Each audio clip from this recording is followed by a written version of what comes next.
Bonjour et bienvenue dans mon journal de lecture. Aujourd'hui, la suite du journal de Charles Juliet, Lueur après l'amour.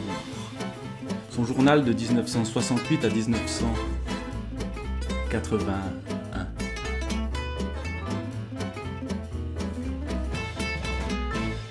Ce journal, on le lit en essayant d'en retirer de la vie. Qu'est-ce que ça veut dire ? Je sais pas trop, mais je me propose ici simplement de le parcourir un peu au hasard. Contrairement aux journaux précédents où j'avais préparé des endroits que je voulais lire, ici, au fond, quasiment à toutes les pages, on aurait envie de s'arrêter, de relire, de méditer ce qu'écrit Charles Juliet. Charles Juliet a donc commencé son journal depuis pas mal d'années. Au moment où on entre dans ce 3e volume, j'ai parlé des 2 premiers. Mais au fond, c'est le moment où il commence véritablement à écrire, pas seulement le journal, à écrire de la poésie, à écrire des récits. Et c'est aussi le moment où il se libère d'un certain poids, semble-t-il, d'un certain désespoir qui est omniprésent dans Ténèbres en terre froide, par exemple, le premier volume du journal où on a un jeune homme qui souffre.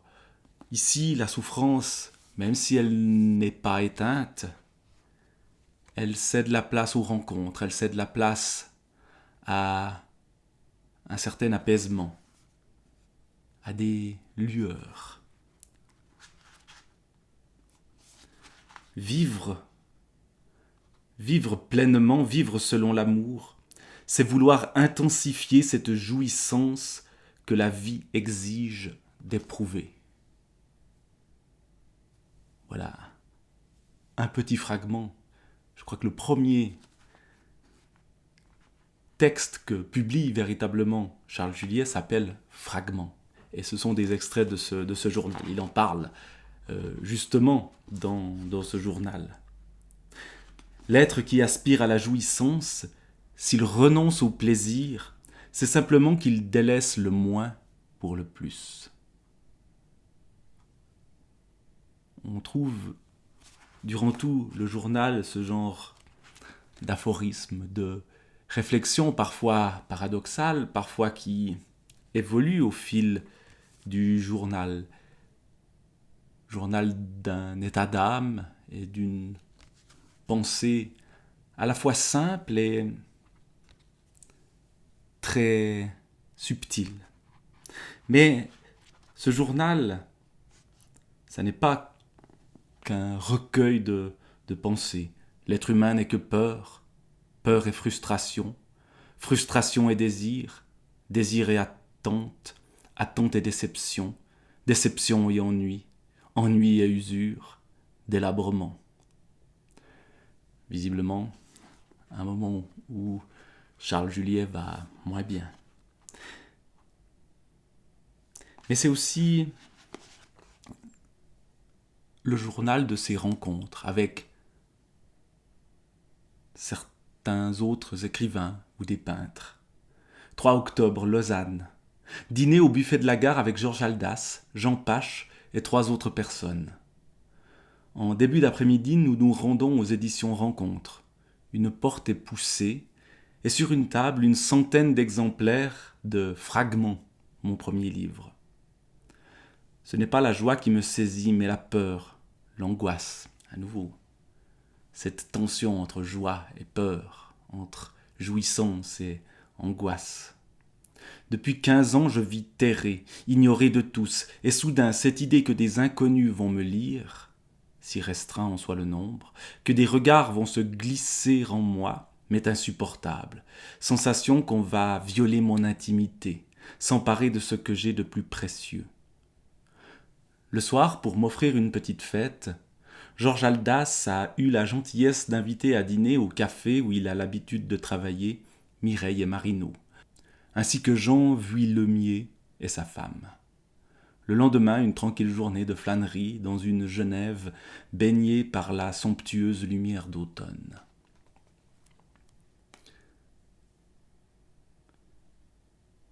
Voilà, des petits moments de vie, moments importants ici, celui de la découverte du premier livre publié, si longtemps après la décision de devenir écrivain. Nous sommes en 1973 à ce moment-là. Mais aussi, dans ces moments de vie, ces rencontres. Et il continue. Il parle des gens.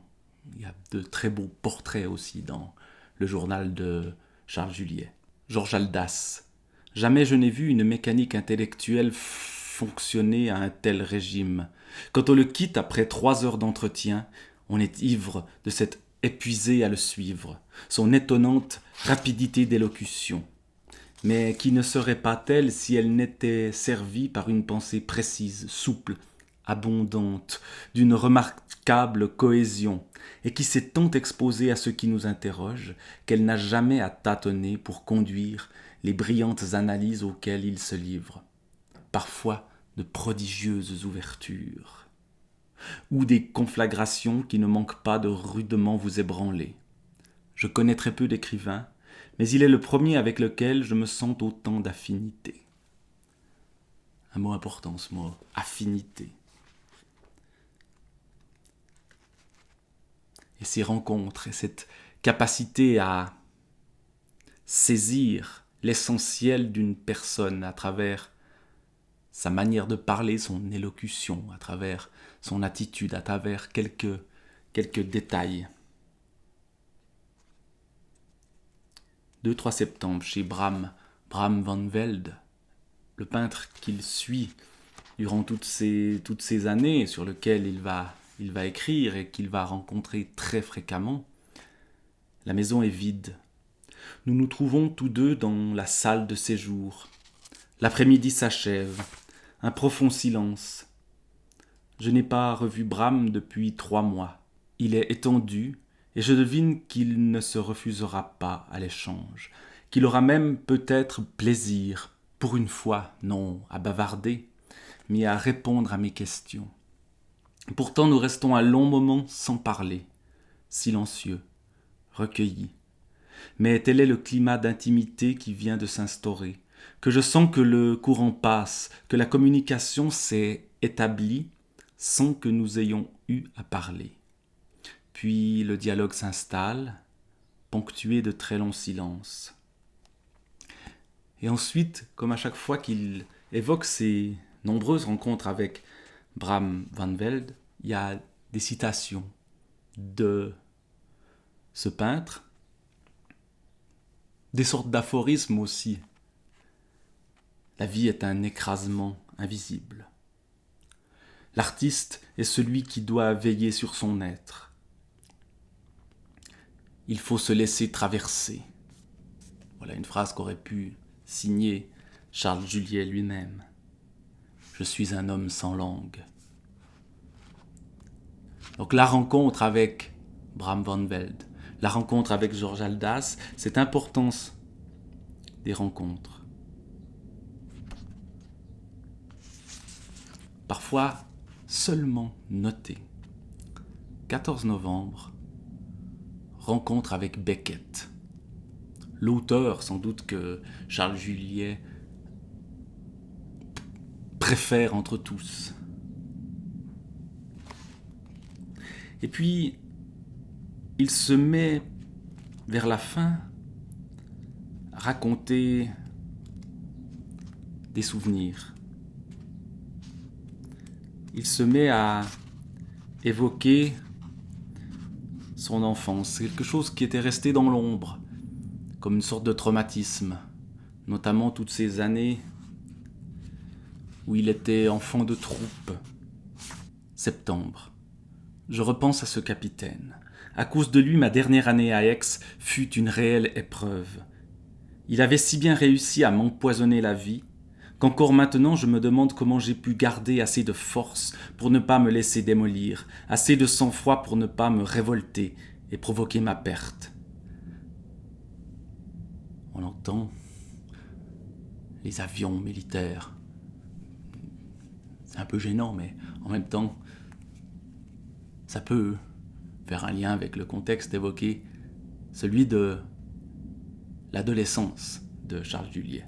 L'année qui avait précédé, alors que nous préparions le second bac, avait été pour moi une année riche, plus qu'agréable, et pour ma formation déterminante. Le régime s'était beaucoup assoupli. Jour de la rentrée. Plaisir d'arriver 3 semaines après les autres.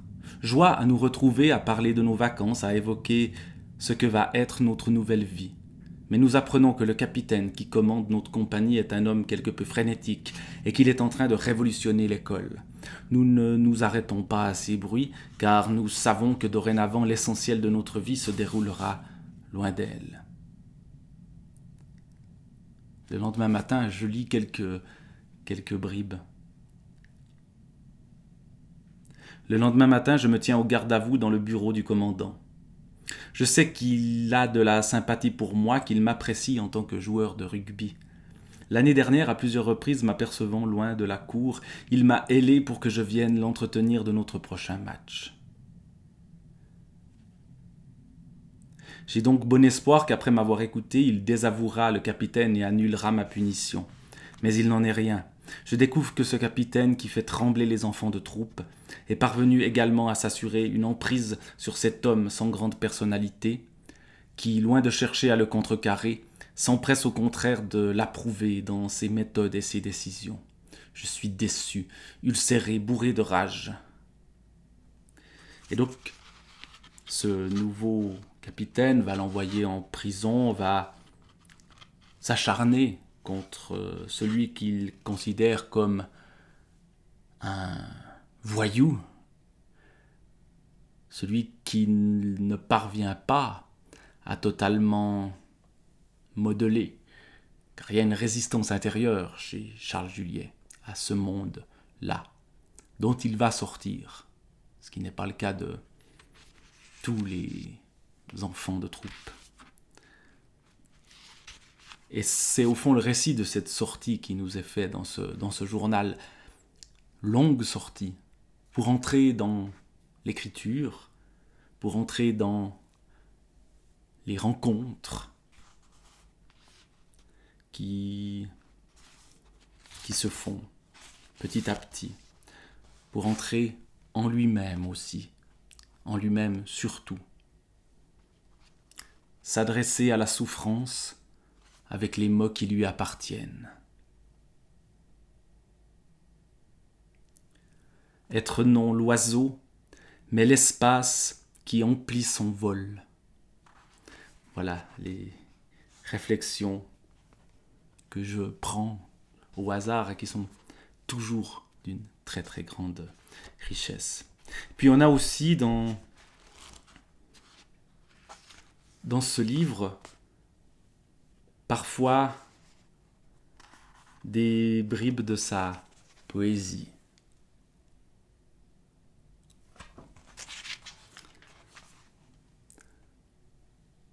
Toi, ta simple, la pacifiante, la souveraine, prends ma main. Dis la saveur de cette force qui sous-tend ta vie, le pourquoi de cette lumière dans tes yeux. Comment tu as pu vaincre la peur, mater l'angoisse, rebuter l'acharnement du doute. Ô toi ma souveraine, prends ma main, révèle-moi le secret, dépose en moi ce que tu sais de l'énigme, et accompagne mes pas, et fais passer dans mes fibres ce qui s'est amassé dans ton sang, et livre mes lèvres à cette source où s'apaise et grandit la soif.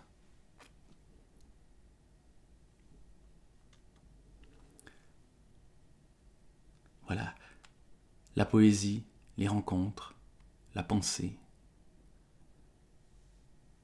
Raconter ce passé qui ne passe pas. Octobre, belle rencontre avec Louis-René Desforêts, un homme d'une grande sensibilité, aux prises avec un monde intérieur exigeant, qui semble ne s'être jamais remis de ce qu'un jour son enfance ait pris fin. Je l'ai longtemps interrogé sur lui-même, son œuvre, les raisons de son silence.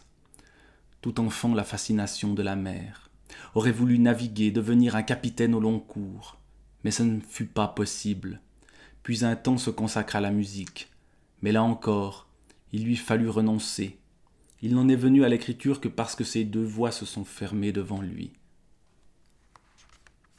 Tout de suite saisir l'essentiel des êtres qu'il rencontre. Des écrivains ou des inconnus croisés dans la rue et rencontrés une ou deux fois.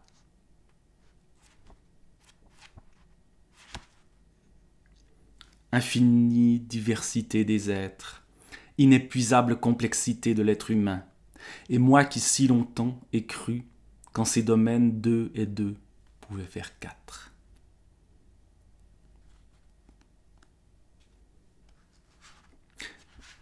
Cette attention profonde à la vie, aux êtres humains, voilà ce qui fait la richesse inépuisable d'un tel livre.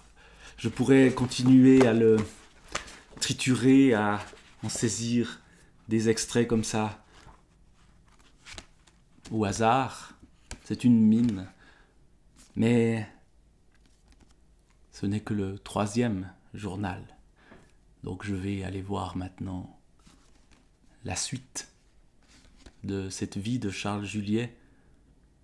Une vie qui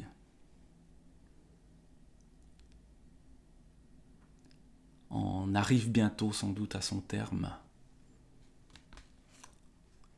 Et une vie d'une extrême richesse.